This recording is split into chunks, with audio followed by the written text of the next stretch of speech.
Welcome to another episode of Conduct Detrimental Packed House. This week we have Taryn Sharma, Mike Kravchenko, and special guest, the one, the only, Sam Ehrlich. Sam, you're the special guest. We'll let you say hello to the pod first. Sam, say hello to our lovely audience that loves having you on the show. The people have spoken. They want you back on. Hello, everyone. Yeah, it's been a little bit, but love coming on this podcast. Thank you all again for the invitation. There's definitely lots to talk about this week. Definitely a lot to talk about this week. Dan, I just want to say Sam is one of my favorite voices in this space, and everything that he does between the tracker and everything, I'm always looking for opportunities for us to be able to chat. But today, what really piqued my interest is that he had a great guest article on Extra Points, and so I'm looking forward to talking about that. Excellent. Thank you. That's way too kind. And Mike, you've decided to kindly take a break from your studying for finals because this is much more important. This is maybe the most important podcast we've ever done. No, yeah, a lot going on, and I felt like you just had to come back for a minute, take an hour and change to maybe take a break from studying. Still in the law world, though, so keeping on it. Also, it counts. I think the Knicks are undefeated when you join the podcast, so that's a good reason to join. It's a good reason. Okay. We have a couple things in the rundown for today. So last week we spent a lot of the episode talking about Shannon Sharpe. We'll talk about the update. I think it's safe to say that Taryn and I were probably right as to what was going to happen here, but we'll break that down towards the end. Shedeur Sanders, I was getting ready to at least dive into some potential collusion theories. We don't have to. Thank God he got drafted. I don't think it's worthy of a conversation. What I'm hearing behind the scenes from some people in the know, we'll talk about that. And then we're going to spend the rest of the episode really diving into some big stories in the NIL world. So we have the House roster limits. That's the kind of I don't want to say order. I guess it was an order from Judge Wilkin to really fix the roster limits. Or else she was going to reject the settlement entirely. Sam, I know you're following that very closely. We're going to talk about a recent decision out of New Jersey federal court about an extension of eligibility. We'll call that the 5-year rule. There has been some conversations regarding the permissibility and legality of buyout clauses in NIL contracts. We'll talk about it. We've alluded to it the past couple weeks, but there's been some more chatter on it, so we just want to make sure we're covering it. And last but not least, I don't know if we're going to cover this as much as we're just going to talk about it. We're going to ask some interesting questions. We're not, this podcast is not one to try to give legal advice, just like without the qualifiers. But Kentucky this week did something, they're a first mover in the space, and we see something significant. We want to point it out. So Kentucky, which we'll get into, has now basically decided to turn their athletic department into a for-profit model and transfer to an LLC format. So it's a limited liability company. There are certainly ramifications for it. We're going to ask the questions here. If anybody knows the answers, it's great, but we're just going to tell you what is happening in the space. Okay, Sam, you are our guest today. Taryn alluded to your piece on Extra Points. Taryn, I'm going to turn it over to you. I know you're chomping at the bit to get your free hour consultation with Sam free of charge. And by me saying that, you are now bound to that, Sam. So you're stuck with us. Yeah, that's well said, Dan. It's exciting to have Sam here. You're obviously deep in the weeds on this. This is a huge issue, and it threatens to break this settlement apart, one that we've all kind of relied upon, and especially the NCAA and its member institutions have relied upon. Can you tell us a little bit more about kind of where we find ourselves at this moment? Judge Wilkin has asked for the NCAA and for the plaintiffs to go back and kind of figure out some sort of method of grandfathering in roster limits. But what exactly are roster limits, and how do they affect the settlement, and whether this gets final approval? Sure thing. So the roster limit part of the settlement is a really kind of interesting component to it, and I think one where I think a lot of people who have been watching this, including myself, have had a lot more questions than answers about why exactly the roster limits are even in the settlement in the first place. Like, there's definitely the NCAA has been clear in kind of their hearings that they kind of want to avoid any sort of potential liability that may result from kind of having having scholarship limits like they were in the past. And so that's really kind of what the settlement, at least this component of the settlement, is intended to do. It's looking to really kind of replace the old scholarship limits where, for example, if you're looking at football, for example, you could have up to 130, 140, just a number of different players, a huge amount of players on a roster, but you can only give out 85 scholarships. You can only give 85 of those athletes scholarships. Now, what they're doing instead is they're saying, you can give scholarships to anyone on the roster. You can give scholarships all the way up to this new roster limit, which now is going to be 105.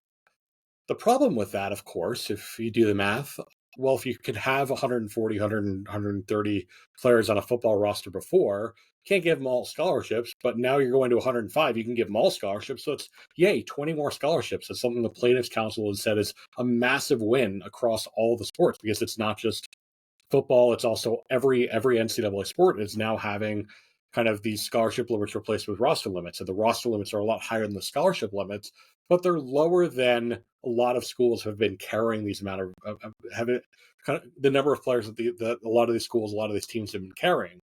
So for football, for example, that results in 25, 35 athletes being cut, losing their roster spots and having to, leave their institutions or maybe stay with their institutions, but they wouldn't be able to. These are walk-ons. So yes, well, sometimes, a lot of the times they are. There have been athletes who have kind of come forward and said, I'm going to be losing my scholarship over this. I was told I'm going to be cut. I'm going to be losing my scholarship. But predominantly the athletes that are being cut are walk-ons. And, a lot of people have called these roster limits kind of the death of the walk-on. Yeah, and you mentioned student athletes who have already been affected by this. And in particular, your extra points piece speaks about an Oklahoma women's golfer. Could you talk about that specific case and how that might be representative of maybe another class? Yeah, so Holly McLean was a women's golfer at the University of Oklahoma, and she was told back in November 2024 that she'd be cut because of these roster limits. And that's shortly after the preliminary approval hearing, where I think a lot of schools were kind of under the impression, well, it's being given preliminary approval, that means it's going to get final approval as well, which is kind of an issue that we'll talk about in a little bit. And her coaches sincerely thought, and I actually do think it's very reasonable for them to think this way, they thought that they were doing her and her teammates a favor by saying, hey, we're going to, just so you know, we're going to cut you when the roster limits start. It doesn't start until next year. It doesn't start until July 1st of 2025. But we're going to tell you early. We're going to tell you several months early, because if we told you in the spring, you jump into the portal with thousands of other players, including probably dozens, if not hundreds of other players in golf alone. So jump into the portal now, go on another team now, so you don't have to deal with that. So she did. She went to University of South Florida. She wanted to play at the University of South Florida, but then the NCAA told her, well, you played in this non-championship tournament at Oklahoma before you were told you were going to be cut.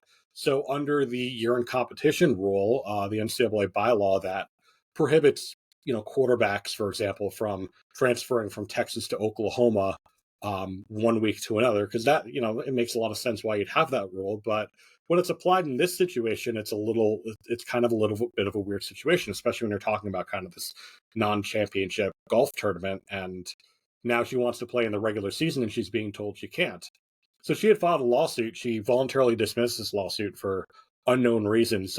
Didn't appear that there was a settlement. It was dismissed without prejudice, which means that she could file it again.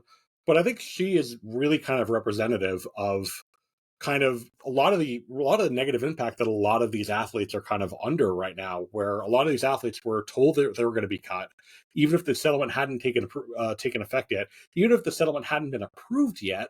These athletes were told that they were going to be cut. They were told, maybe you should transfer early, or maybe you should start transferring now. And now there's all this chaos because Judge Wilkin is telling the schools that they need to roll some of these cuts back.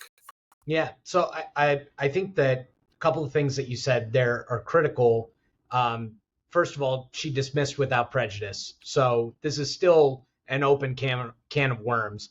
And the second thing is that there are many student athletes who have already kind of suffered from this new rule, even though final approval hasn't been given. And so you mentioned specifically that Judge Wilkin had asked the parties to go back and kind of negotiate out some sort of grandfathering in or phasing in of roster limits. How did they react to that? Well, it's still a little unclear how exactly they're acting at it. There haven't been a whole lot of public statements. There was an article published by Ross Dellinger in Yahoo Sports this morning that had some statements from Ward Manuel at Michigan and Mac Rhodes at Baylor that I definitely encourage everyone to check out. But really, kind of going back a little bit at the final approval hearing, Judge Wilkin had said, "Hey, there's been a lot of objections. There's been hundreds of letters over these roster limits in particular. Maybe you should go and grandfather these limits. Maybe you should find a way to grandfather in these limits, just to save." And I think her direct words were just to save everyone some angst. Which, I mean, not exactly a clear sign that she's willing to tank the settlement over, and I don't think anyone was really expecting her to at that time. But the way that the NCAA responded to that originally, and this is before kind of her new order that is really kind of now mandating kind of some sort of grandfathering or phasing out of the roster limits, the NCAA had reacted by filing a supplemental brief, and they had said in the supplemental brief, we can't grandfather and we can't phase in these roster limits because we already have these schools that have already started to kind of react to the settlement and already started to act on the settlement. Already told their athletes that they're going to be cut. A lot of these athletes are now in the portal, so it would cause a massive disruption to kind of roll all this back, to kind of go back and do grandfathering or do some sort of phasing in. And Judge Wilkin, in her order, specifically targeted that language and specifically called out that language. And her direct words, which I think I'll remember forever, are, "Any disruption caused is of the member institutions and NCAA's own making." Right. Yeah. So she was not impressed at all with the sort of estoppel argument that the NCAA and its conference defendants were making. No. So, look, preliminary approval was given on April 7th, I believe, and then we thought that any day now we would kind of get the final approval. How much of a window do they have here to come up with some sort of plan that is going to be approved by the judge and then offer final approval for the settlement? So the final approval hearing was on April 7th, and this order from Judge Wilkin came in on April 23rd, and she gave the parties 2 weeks. So we have until May 7th for the NCAA and the conference defendants, and in conjunction with not only the plaintiffs, actually, this is kind of an interesting part of Judge Wilkin's order, she actually ordered the conference defendants and the NCAA not only to kind of work with the plaintiffs on this, but also to work with certain counsel for objectors, for some of the athletes who had objected to the settlement on the roster limit grounds, to find some sort of equitable solution. So they'll have 2 weeks. They'll have until May 7th, and one thing to keep in mind is I imagine Judge Wilkin will be, since she specifically named some of the objectors' counsel in her order as someone that she wanted the defendants to work with, I imagine that she'll be looking for a letter from this counsel kind of signing off on whatever the NCAA wants to do. Yeah, she was clearly moved by the individuals that maybe aren't necessarily part of the entire system right now who are affected by that. It's not just Gracelyn Loudermilk that she was moved by, but also the 8 or 10-year-old that she said was playing kickball. She very specifically called that out. And I'm interested to hear your take.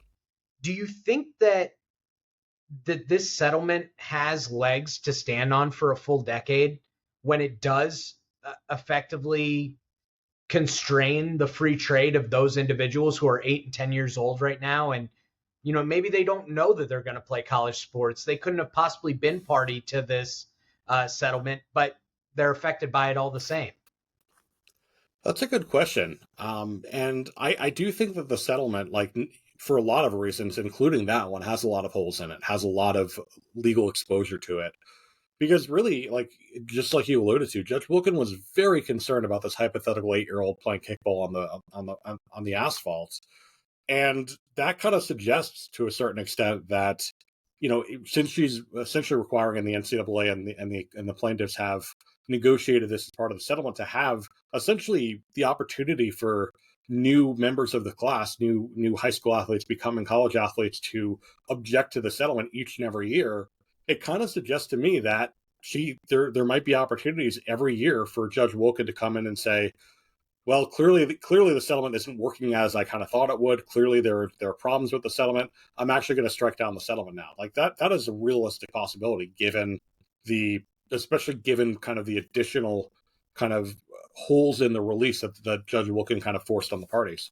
Wait, so can you say that one more time? Do you think that this $12 billion anvil is effectively going to be hanging over the NCAA even if the settlement gets through this stage? It's possible. I wouldn't necessarily gamble on it. I wouldn't necessarily bet on it. I think Judge Wilkin is smart enough and experienced enough, and especially is experienced enough in this particular space that she's not going to necessarily want to approve the final settlement now and then a year later or 2 years later or 5 years later strike it down for something that's not a very good reason. But it's possible. This is sort of like an intermediary then, that in this 10 years, maybe she's banking that we end up with some sort of collective bargaining and employment. I think she would say collective bargaining. I think she would say employment. I think the NCAA would say this is an intermediary until we get congressional legislation, because they're very much actively lobbying for something. Even if the House settlement gets rejected, in fact, maybe even potentially, especially if the House settlement gets rejected, the NCAA is going to be backing. They're going to be seeking some sort of congressional intervention to really be able to codify the House settlement and fill in a lot of the holes that are left by the House settlement. Okay, Sam, we don't want to keep you on the hot seat the whole time. A lot of this is meant to be kind of everybody can jump in as needed. So let's kind of switch gears. I want to talk about a topic that we said we'd bring up, and anybody, Taryn, you feel free to jump in. We have four smart people here, Mike, Sam. We wouldn't be doing ourselves justice in the podcast space if we didn't bring up this Kentucky LLC issue. So I'll give my thoughts on it, Taryn. I know you can probably speak to a little closer. I know you've done a little bit of digging preliminarily into digging it or into looking at it. I've had people in my comments and my replies asking me, and the truth is when I just tell people, listen, I don't know enough to give you the answer right now. And that's probably the safest thing to do in this space. If a school like Kentucky, a blue blood in basketball, makes this aggressive of a move, you have to rest assured that they've researched this the right way. They've had a decision, and they talked it over, and possibly even there's different applicability within state laws in Kentucky that are at play. So whatever we tell you on this podcast is not meant to be legal advice or whatnot. We just want to ask some of the hard hitting questions. So, okay, Taryn, with that said, and I'll share with what people are saying to me. Taryn, can you explain in as much detail as you want to provide what Kentucky did this week that is lighting up everyone's phones? Yeah, I think it's a fascinating move, and one that portends what other athletic departments are going to do, especially within the Power Four conferences. Kentucky has essentially, through their board, moved all of their entire athletic department, all of the properties, over to an LLC. It's a Kentucky LLC. It's called Champions Blue LLC, and this is going to allow it to be out of the umbrella of the nonprofit university structure. And I think the thing that a lot of people are pointing to here is that there was a lot of discussion about private equity and private money coming into an athletic department and into the conferences, and that's something that would be allowable under the LLC framework that would have been far messier with the athletic department being a piece of the larger university. So let's pause there for a second. Are you saying, and I don't think you're saying this, but are you saying that the Kentucky's move is showing that maybe they have private equity money coming in? Is that what you're alluding to? I think that a lot of the schools are going to have this sort of setup so that they give themselves the ability to dabble in that space in a way that they couldn't cleanly do it under a university academic nonprofit sort of setup that they currently have. So and I think that's right. And again, I didn't think you were necessarily saying it, but it gives you a little bit of flexibility, right? The other part of this is what we've seen in the collective space for the last 5 years. Originally collectives were really just, they were a pass through. They were a shell. They weren't really raising money in and of themselves. But when an athlete needed to be comped to get to the school, and again, I'm saying something that sounds a lot like an inducement, but like, we're here, and I guess inducements are okay now, and there's a whole whatever. We don't need to talk about it. But they existed as a means by which donors could pay students.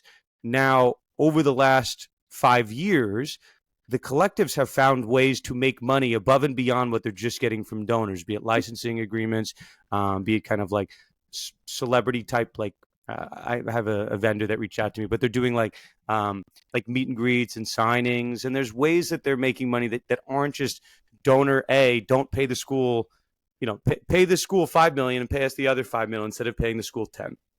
So, but now, and full disclosure, I represent collectives. I work with some schools. Like in this space, the collectives have to cede some authority back to the schools. And I've dealt with contracts now, some with the assignability clause, like some schools are taking over the collectives contract. Some of them are splitting the payments moving forward.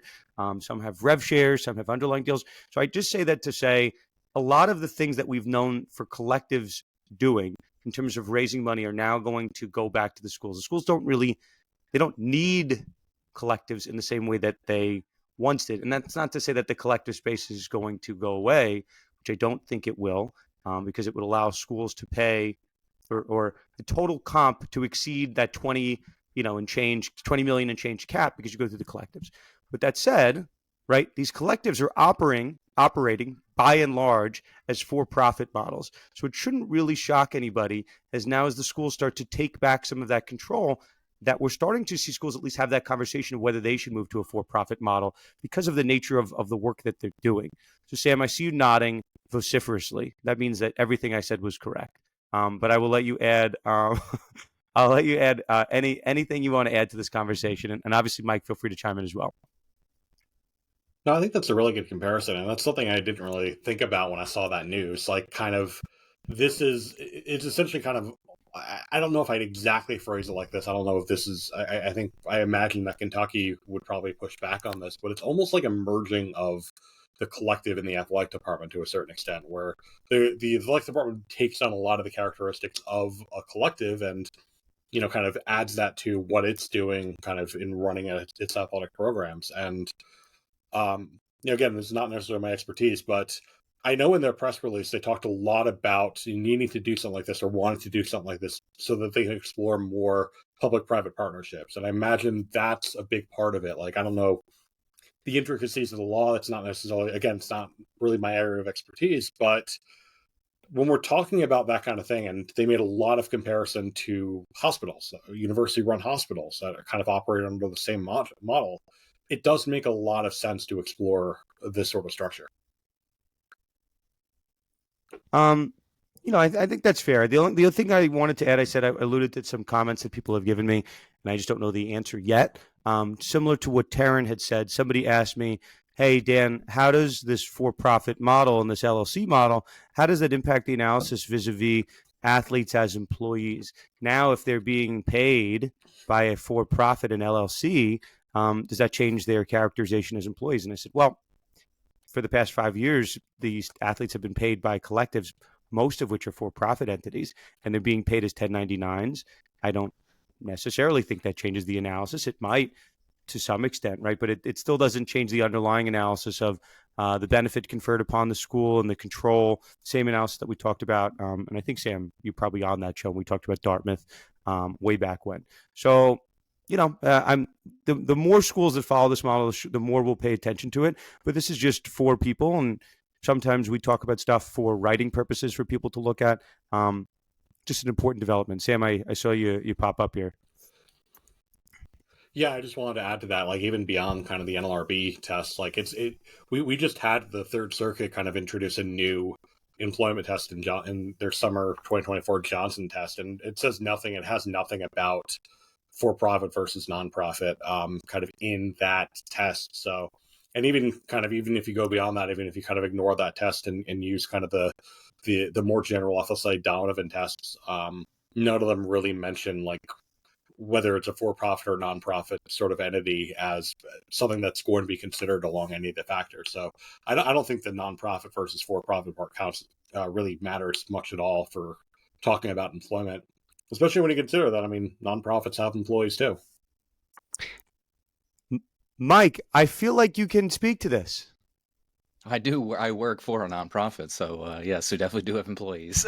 And yeah, I think to that point, though, I think that this is definitely almost unblurring the nonprofit and for-profit more so, and it's following along the lines of the things we've heard in house so far, and they're embracing a lot more of bringing in outside capital, outside counsel, outside general managers for NIL within the athletic department. So I really like how Sam, how you viewed it in almost a merger of the two, and I feel as well that things are starting to unblur a little bit as a massive program like Kentucky really leading the way on something that, like Taryn said, I think this is going to become a much more normal thing moving forward. I mean, it lets them contract way more freely at that point. And, I'm actually just finishing up business organizations one. So, we actually just finished LLCs, and, it's real interesting to see a university athletic department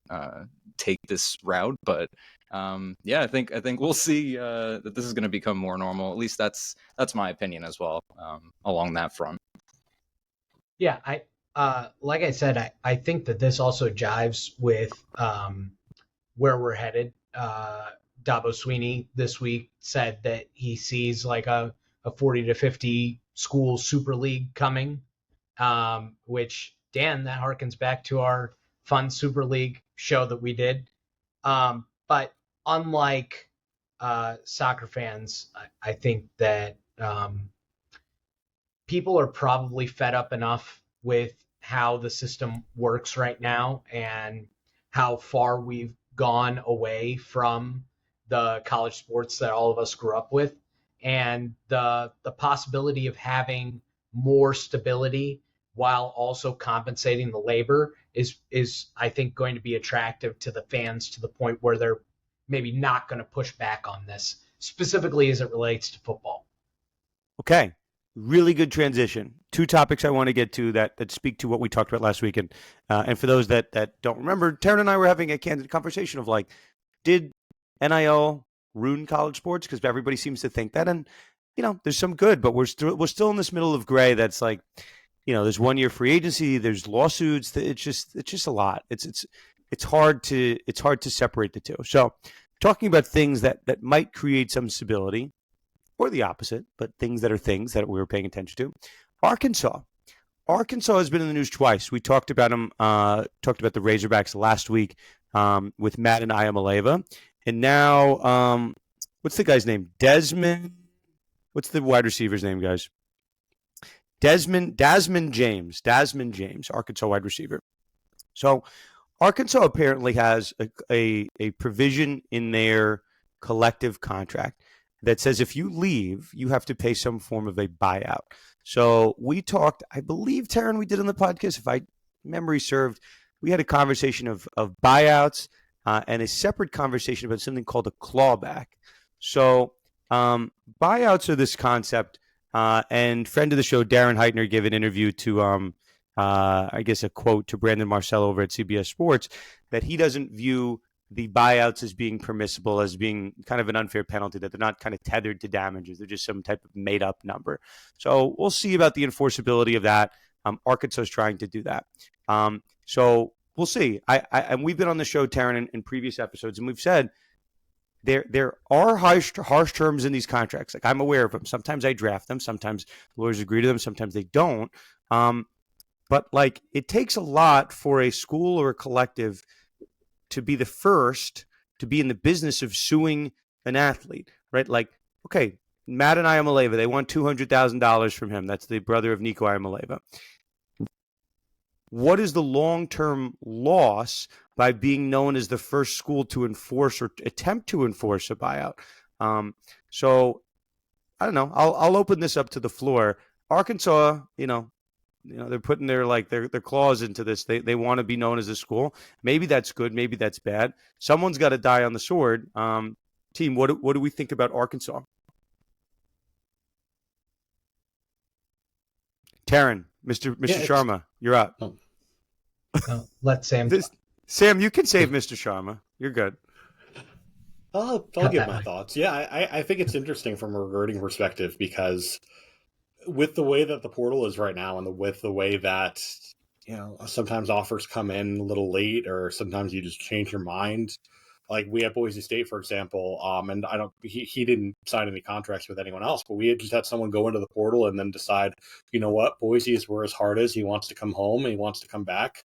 He'd gotten offers from Miami and Texas A&M, but he decided he wanted to come home. And sometimes that happens. And sometimes if, efficient breach is a thing, sometimes you want to breach your contract and kind of go back. And to be the first school to kind of enforce these buyouts, everyone's kind of calling for it. Everyone's really kind of saying, and I'm guilty of this as well, is saying, hey, go, instead of complaining about it, instead of the coaches complaining about the portal and doing all that, file a lawsuit, like hold these athletes accountable, like do something beyond just kind of talking about it. But I imagine it really would hurt you from a recruiting perspective.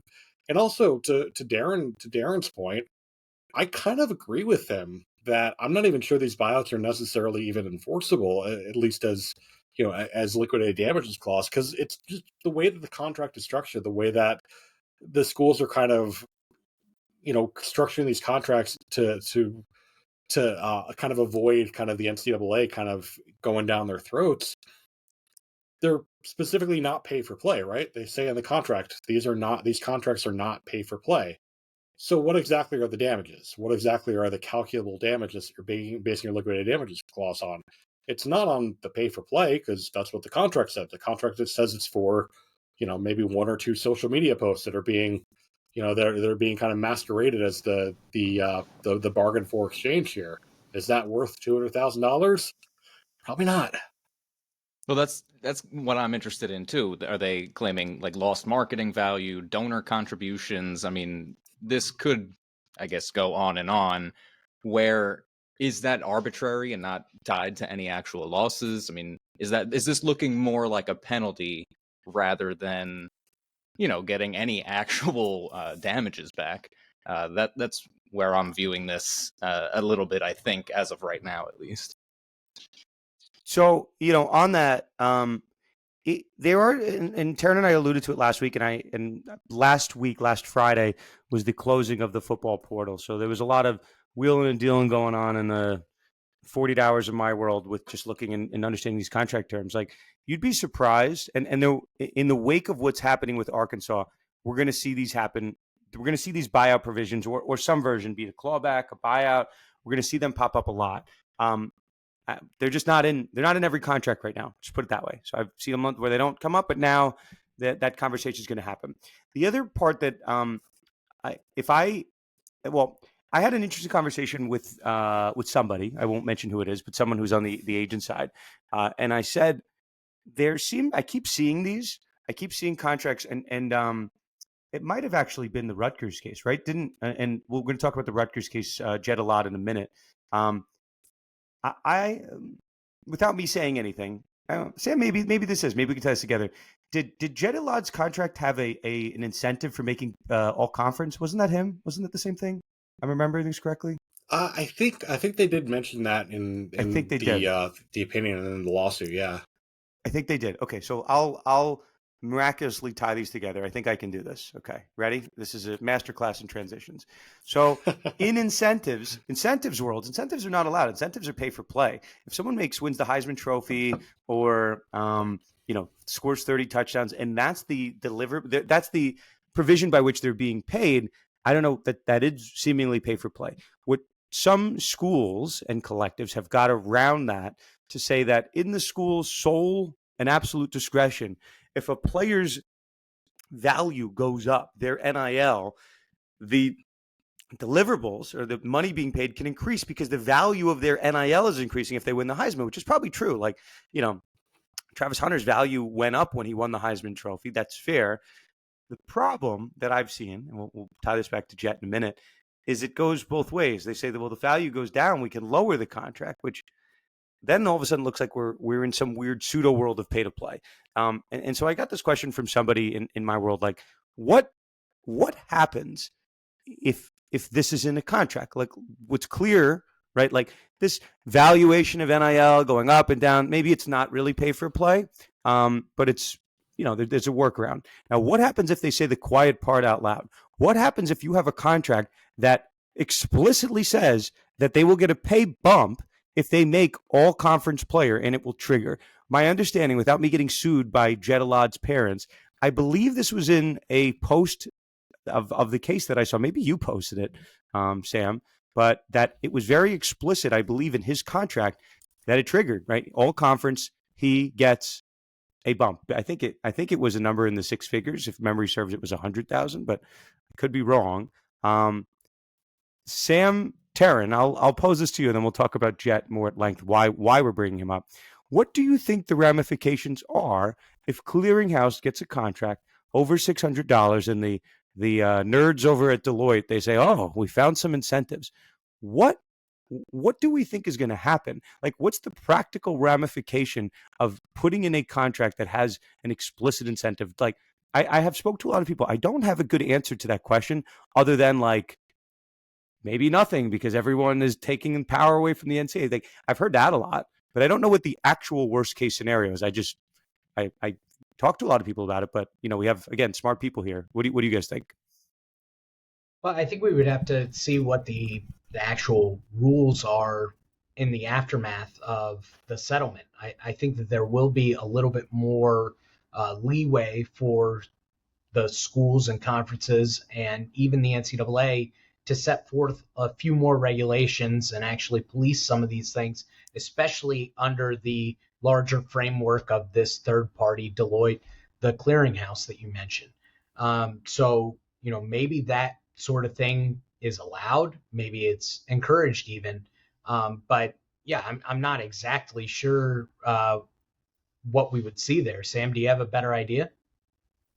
Well, yeah, and it's funny because the clause that you're referring to, the one where schools at their sole discretion can set the compensation up and down, that's actually in the standard Big Ten agreement, like the one that they passed around, all their schools, and a lot of their schools, some of them decided to do their own thing, but a lot of their schools had this kind of as a template to have their athletes sign as kind of these, pre-house, but intended to go into house revenue sharing agreements. And by the way, I did look it up. I looked at the opinion, and yes, Jetty Ladd has his NIL deal has $550,000 compensation with additional $100,000 incentive bonus if he's named to all Big Ten first team. So it's kind of and that's really where like the buyout provision, the penalty clause kind of argument here, it gets really fascinating for me, because these buyouts, under the way that penalty clauses are handled, the way that defining kind of a penalty clause is,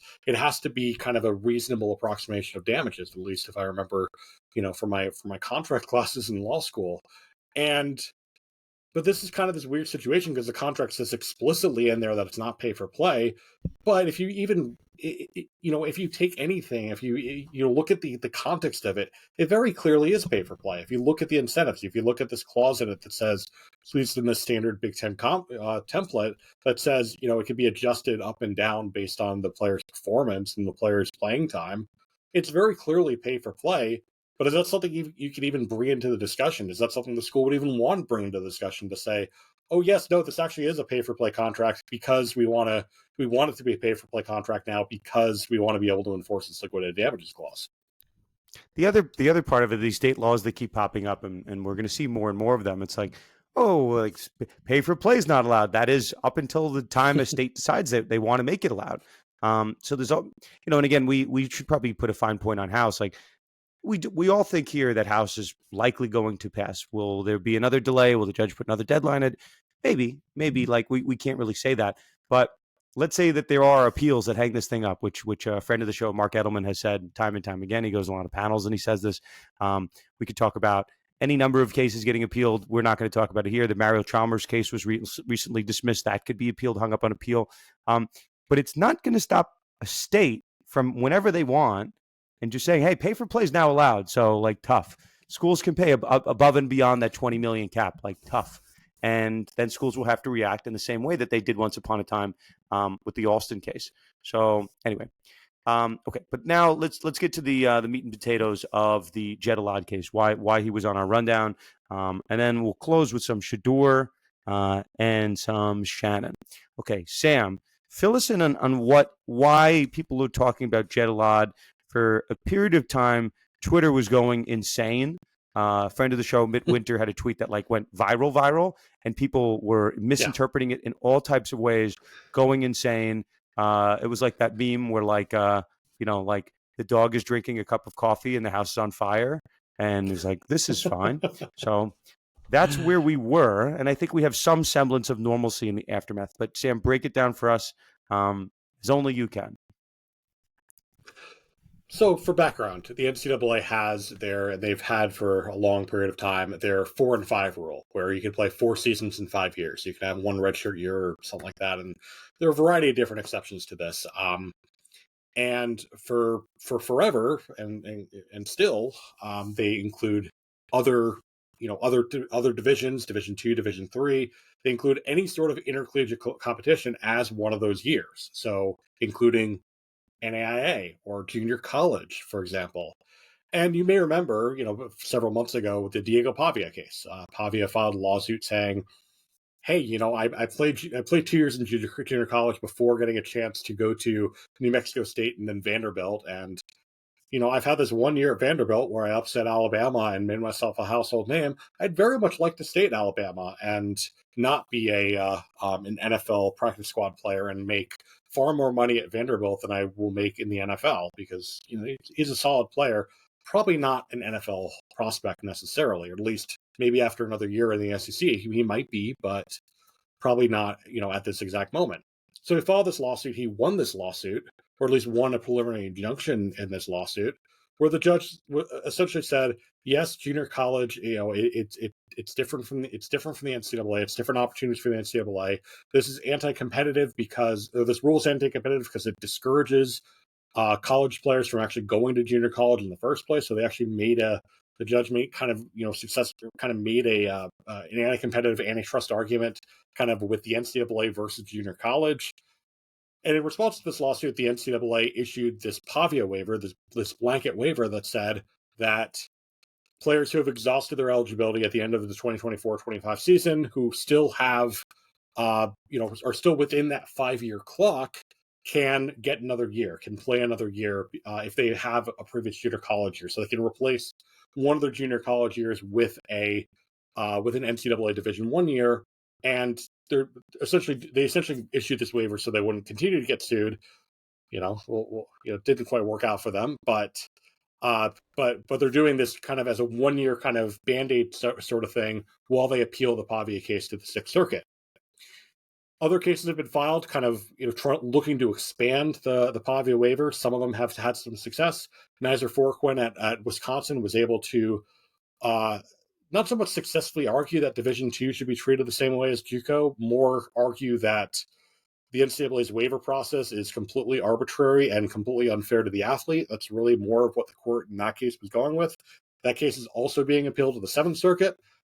And now we have Jetty Lod, where Jetty Lod was in a very similar situation to Diego Pavia. He had played first a couple years at University of Ohio, which is NCAA Division I. And then he transferred for a couple of years to junior college, then went back to NCAA Division I to UNLV, and now he wants to play at Rutgers. He's out of eligibility, though. But unlike Diego Pavia, and the reason why he doesn't fit into this Pavia blanket waiver, he's already played his 5 years. He's already played his complete 5 years. In fact, including a COVID year, he's played 6 years, or he's had 6 years in college sports. So he wants to expand that Pavia waiver to essentially gloss over the 5-year part of the 5 and 4 rule, where Pavia was able to kind of gloss over the 4-year part by saying junior college shouldn't be counted. Elad wants to do both. He wants to say that it's anti-competitive to keep me out of college sports, to keep me from getting this $550,000 NIL compensation paycheck that he's getting from Rutgers that we talked about earlier, and he wants to be able to play an additional year at Rutgers. And Greg Schiano, the Rutgers football coach, the former Tampa Bay Bucks coach, testified at the hearing, said that this extra year that Jeddy Ladd would have at Rutgers might be the difference between him getting into the NFL and not getting into the NFL, and a lot of really compelling arguments to his favor, and most importantly, potentially, a judge that really, like, he actually already a few years ago decided the case against the NCAA. Another case involving a Rutgers summer basketball player who was suspended for gambling violation while he was at Iowa State. He was able. This same judge ruled that Williams should be, kind of released from this suspension, and he also ruled in this case on this past Friday in favor of Elad, saying that it would be anti-competitive, it would violate antitrust law to keep him out of the NCAA. So, without getting tearing this back and making everybody go screaming and going wild, do we think that this is going to open the floodgates for other athletes? And I know you're smiling, Sam, because there has been some of this, but do we think the floodgates are going to fully open up? I believe there was a Tennessee baseball player, Osuna, that filed a similar type of relief, shortly thereafter. Yep. Do we think this is just going to become like an epidemic and kids are going to be filing lawsuits? Like, I don't really, and this is me, right? Like, if there's a bright line rule that says 6 years, right, we want to extend it and make an additional year, I don't really have an issue with it. What I do have an issue is like forcing kids to go to a legal courtroom and hire a lawyer to get that type of relief. I find it so odd that we've just kind of bypassed the NCAA waiver system and we're just now going directly to the courts. And that seems to benefit people that have access to lawyers and have those type of finances and those type of relationships. Like, Sam, should we be concerned? Do we think this is just going to be happening everywhere across the country?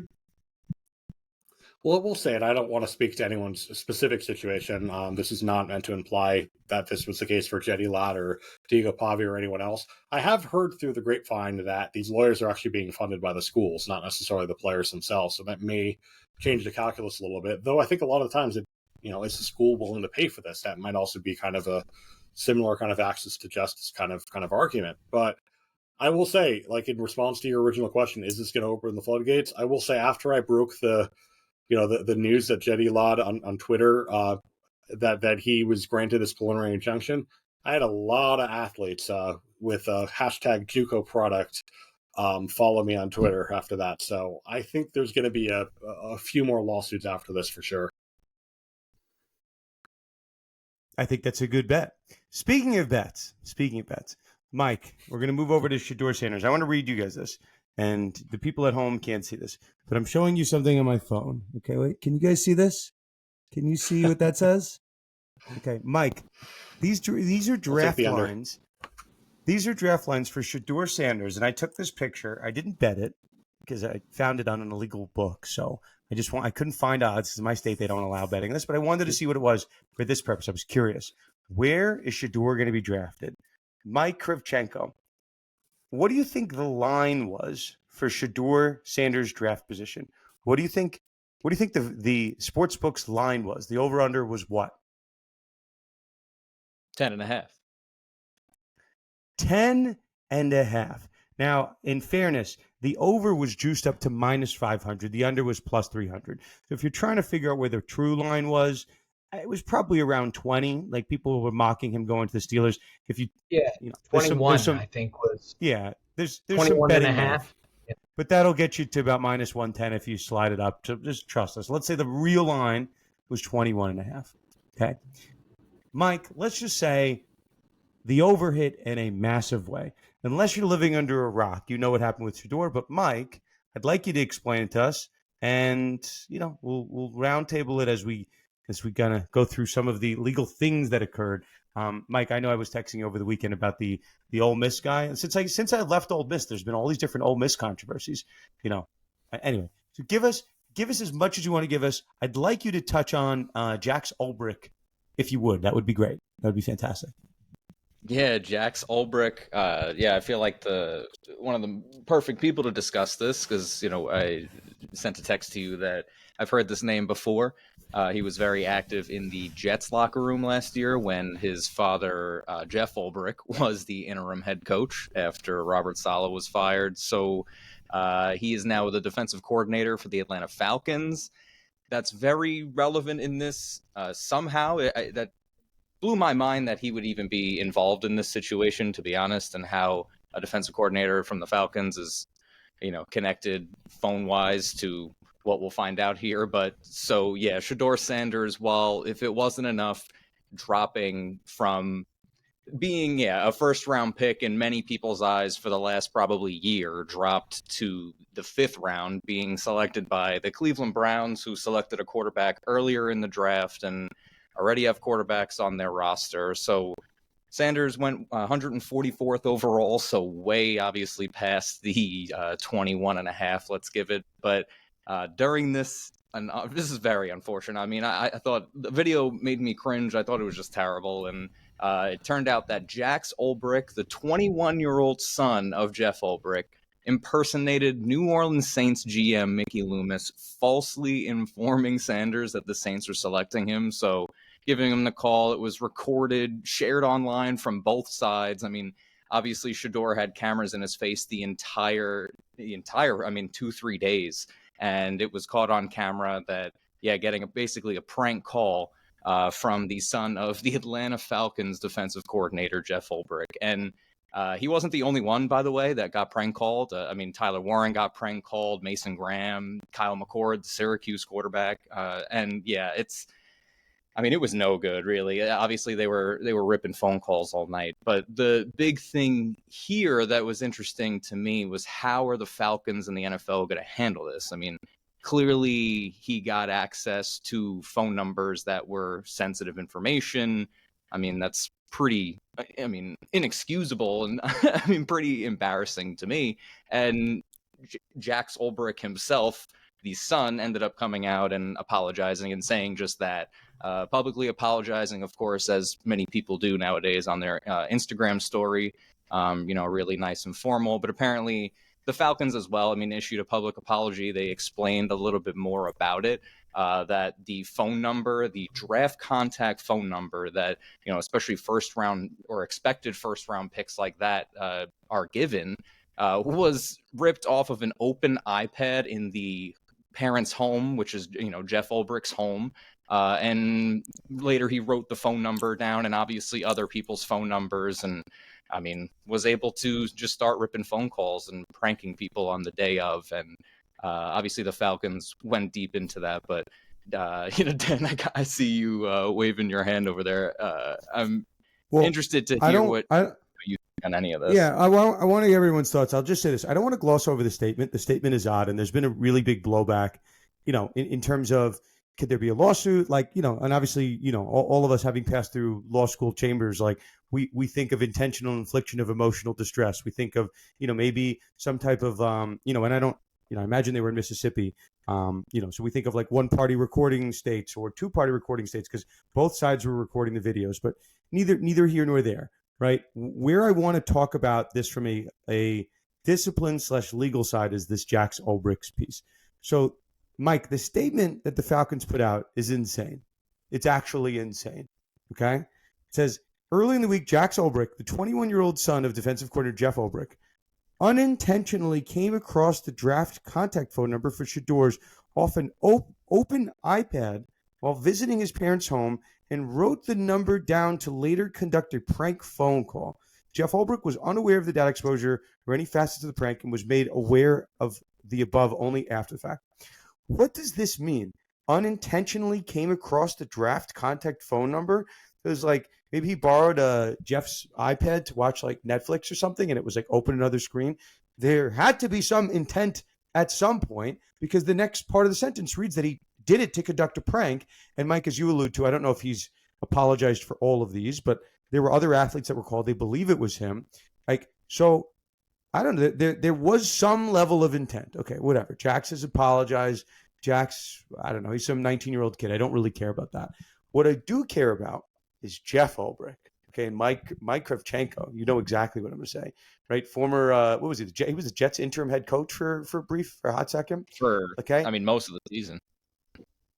Like if so, when we do the NDA, non-disclosure agreements or confidentiality agreements, we make the party liable for any type of even negligent actions that result in a dissemination of information.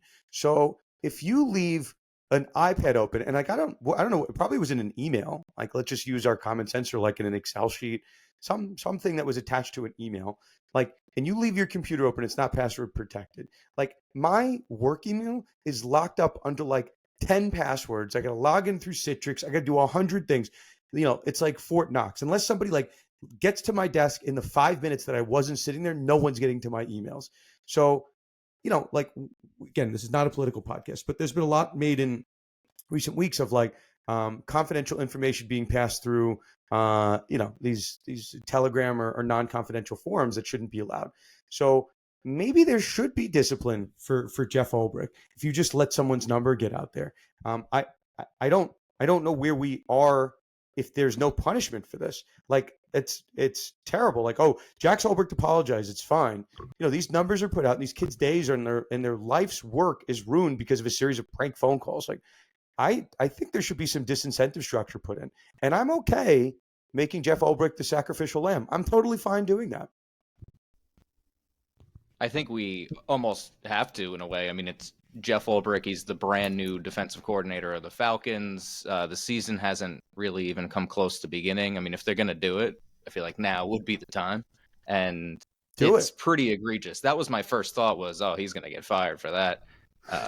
But I guess not. I disagree with this. I don't think that there needs to be some sort of pound of flesh here. I think the embarrassment is sufficient. The embarrassment to both Jax and to the family. And I don't see a need to like really hammer a 21-year-old kid on this either. I think it's a reasonable thing that a 21-year-old might do. It's not a right thing, but it's not like I just wasn't shocked that a 21-year-old was prank calling people when he had access to the numbers. I think we've all seen the like the get Minter up and moving around video where those guys called the bullpen phone and got AJ Minter when he was in college warming up. I think that prank calls are something that people in that age group do. Yeah, but return, we don't want to punish Jax. I don't really care about Jax. The one that is liable under most NDAs or most confidentiality clauses. Taryn, you and I were on this podcast last week talking about Artemi Panarin, and somebody clearly violated this non-disclosure confidentiality agreement. And even if it was negligently done, there's still exposure and liability for the party whose actions led to the information being disseminated. So I don't blame Jax Ulbrich at all. He's not a party to any type of NDA or confidentiality or any type of league rules. Like he's an innocent bystander for all I care. Like Jeff Ulbrich is the one that did something wrong, and it just happens to be his son. Like let's say Jeff Ulbrich was a 90-year-old dinosaur and he went to a public library and left his email open. Like, do we want to punish him then? I don't know. That's maybe we just disagree. I think Jeff Ulbrich was also sufficiently embarrassed. I think he probably got chastised by the organization, and the fact that they had to put out the public apology on behalf of all parties. I don't think that made him look good. That's not the type of attention that you want, especially when you're taking a new job. And I think it should be sufficient to curb future instances of this. You just never want to be like the main character on Twitter, right? And Jax Ulbrich and his family was for a day. And so this should be kept in mind by future individuals who have access to this information to not do stuff like this. Mike, go ahead. I'll give you the final word, Mike. Go ahead. I was going to say, I saw today a big take from Mike Florio was, does this almost expose that there are possibly family members and friends that are getting betting leverage basically because of information with their open iPads and things of that nature, that I was curious with. I know we're a big betting show. Probably. What do you guys think Probably. of that? Almost certainly.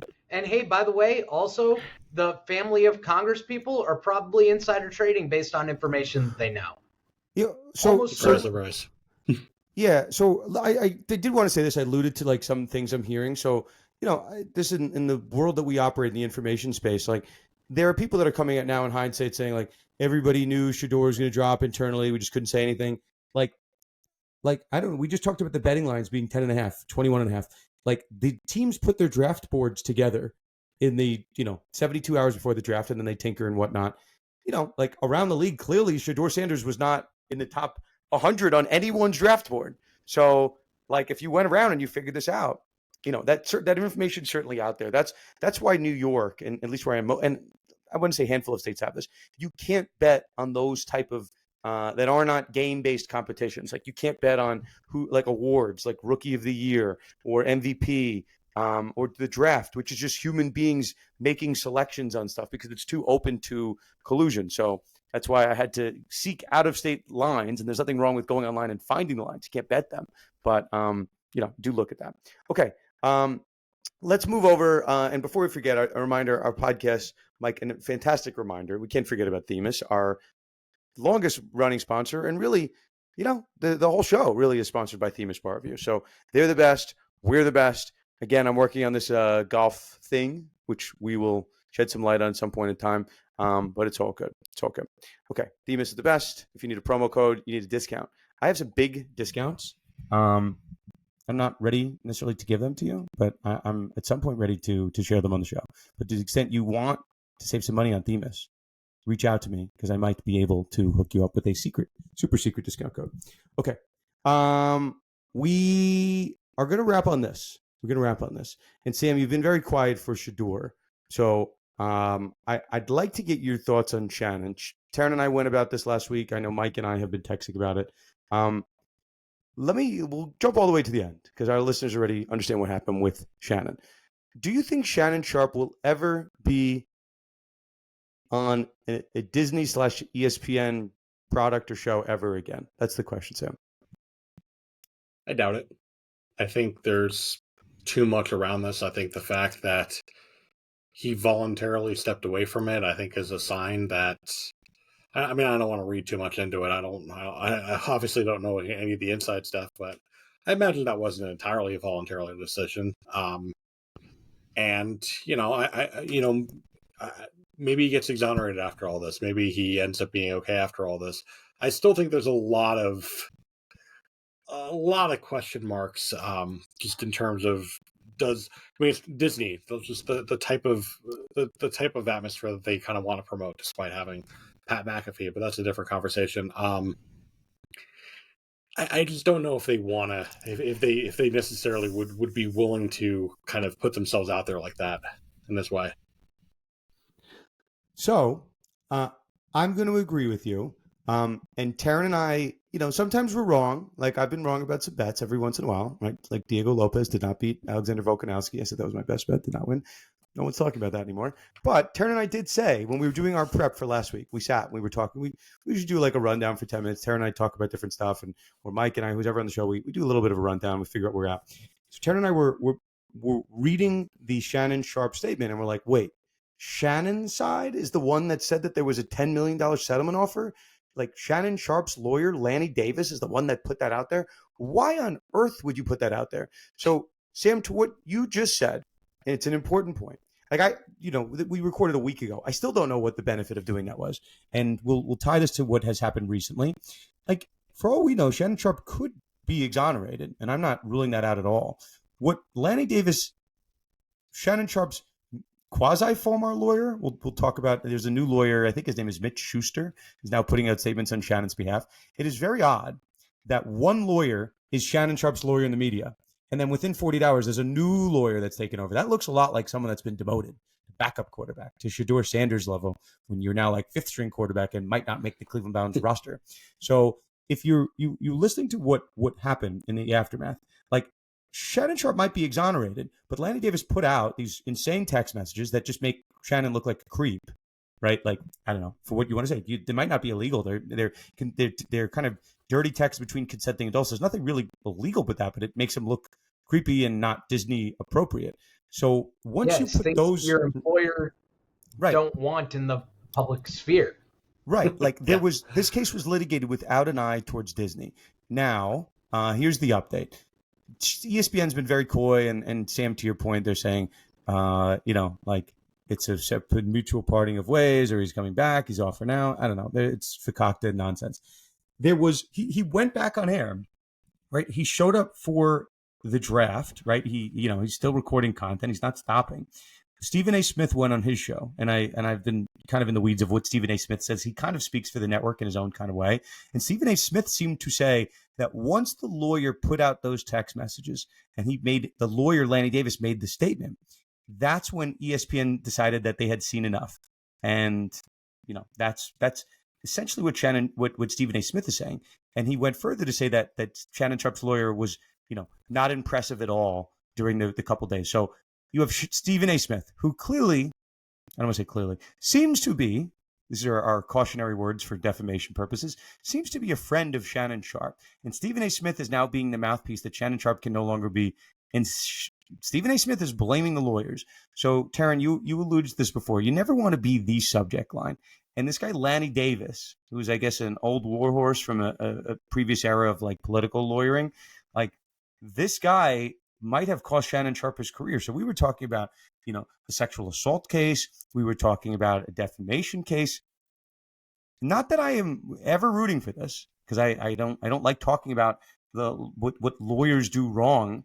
But like, could there be a malpractice case for Lanny Davis? And I don't want anybody necessarily, if they feel uncomfortable, but I'm not squinting that hard, and I'm seeing that Shannon likely lost his job. Maybe there was some consent involved, but I'm not seeing it's a complete impossibility, put it that way. Yeah, I mean, without knowing all the facts, it's tough because malpractice lawsuits, as you know, are so difficult to win. It would be a tough one. It would for sure be a tough one. But like if, kind of everything we're speculating on it came to pass where this was not something that Shannon signed off on. It's not something he wanted. And, this lawyer just, kind of went cavalier on him and kind of just did what he thought was best, and kind of it went off the rails. Potentially, like I could definitely see Shannon potentially following that lawsuit just to maybe make himself look better. But to win that lawsuit, I don't know. It's not like Shannon necessarily like needs the money, maybe. But we've had on our show AJ Perez. It's all about rehabilitating his image.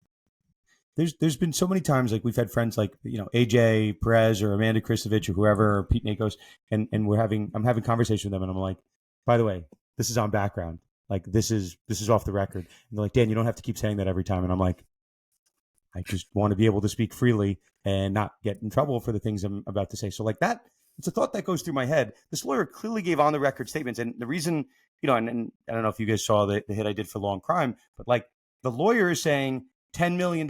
We wanted that to settle. And Shannon is the one saying, release the video. I have nothing to hide. So the two statements are pointing that we have two different people on two different pages. So we'll see what comes of it. Shannon is still recording his podcast episodes for the time being on Club Shay Shay. But Taryn and I were right. We nailed it. We said this lawyer's comments were absolutely bizarre and did not make sense in the grand scheme of things. And wouldn't you know, the news cycle immediately after the story is the lawyer royally messed this up. So sometimes we're right, sometimes we're wrong. This one I think we got right. I should have looked up Lanny Davis before. I should have thought he was an inexperienced attorney. It is not. He is Lanny not. Davis is like a legendary attorney. What was he doing here? I just can't find the justification. And we're now a week out. Why? What do you gain by saying that you offered $10 million to settle and they refused?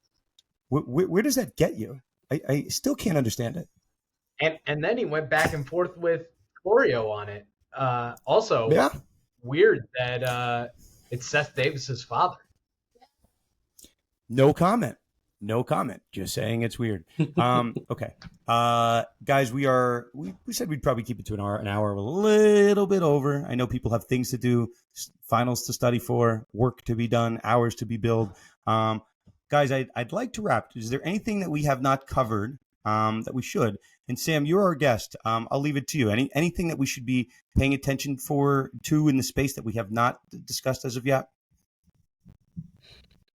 I think we largely covered it. I think really the main thing that I'm going to be watching is, like we kind of started off a lot of our show with, is those roster limits and how the NCAA is going to respond to that. And if Ross Dellinger's reporting from this morning proves to be the case, and the NCAA's response to this is going to be, oh, we're just going to give schools the ability to voluntarily grandfather in athletes if they so choose, we'll see what Judge Wilkins says about that.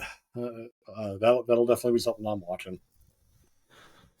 Okay, I think that's it. What to watch for? The Knicks defeating the Pistons, moving on to the next round, and getting destroyed by the Celtics, because we all know that's what's going to happen. Mike, I see your finger up. You get the final last word, and we will put this episode in the books. You got it. I want to call back to Taryn from many months ago. The RFK Stadium is officially happening, and the rendering looks beautiful. So I'm very excited for you. They should build it in the neoclassical style. There's no need to put some futuristic stadium on the banks of the river. They should build something that is built to last. The planned obsolescence of our society is nonsense. It makes all of us worse off. So build it in the style of DC. Do the right thing. Built to last, Duralast. I don't even know what that is, but I know it's a commercial and it's stuck in my head. No free ads. What are you doing? Yeah, I don't know. For batteries, come on. I don't know. Now, that is the sign that I'm going insane and we have to end the podcast. Thank you, everyone, for joining us. Sam, thank you for joining as our guest. You, as always, are fantastic. You're hitting a pure 1,000. And with that, we will end the episode, and we will see you all next time on another episode of the Sports Law Podcast, Conduct Detrimental.